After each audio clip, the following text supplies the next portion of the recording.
আনুমানিক রাত 10টা। প্রচণ্ড বৃষ্টি হচ্ছে, চারপাশে শুধু জল আর জল। রাস্তা, মাঠঘাট, নদী, খাল, চারপাশে শুধু জল আর জল। মাঠঘাট, নদী, নালা, খালবিল সব কিছুই জলে একাকার। হাঁটু জল জমে আছে সর্বত্র। সেই জলের মধ্যে ভিজতে ভিজতে 3জন লোক ধীরে ধীরে এগিয়ে চলেছে। উফ, আজ হিসেবপত্র গুছিয়ে রওনা হতে হতেই অনেক রাত হয়ে গেল। এমন বৃষ্টি ভেজা রাতে আর কোনো গাড়ি পাওয়া যাবে বলে তো মনে হয় না রে গোপাল।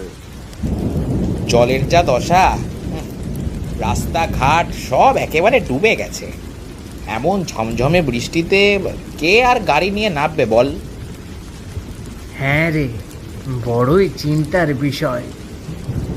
কদিন ধরে যে বৃষ্টি শুরু হয়েছে, কখন কি যে হয়। কথা বলতে বলতে তারা এগিয়ে চলেছিল। আকাশ হু হু করে ডাকছে। দূর থেকে ভেসে আসছে শিয়ালের ডাক। হঠাৎ গোপালের চোখে পড়ে অল্প দূরে একজন লোক ভ্যান চালিয়ে ঠিক তাদের দিকে এগিয়ে আসছে। আরে, এই সামনে একটু ভালো করে তাকিয়ে দেখ তো।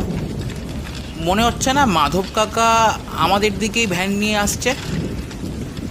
হ্যাঁ রে, ঠিক বলেছিস।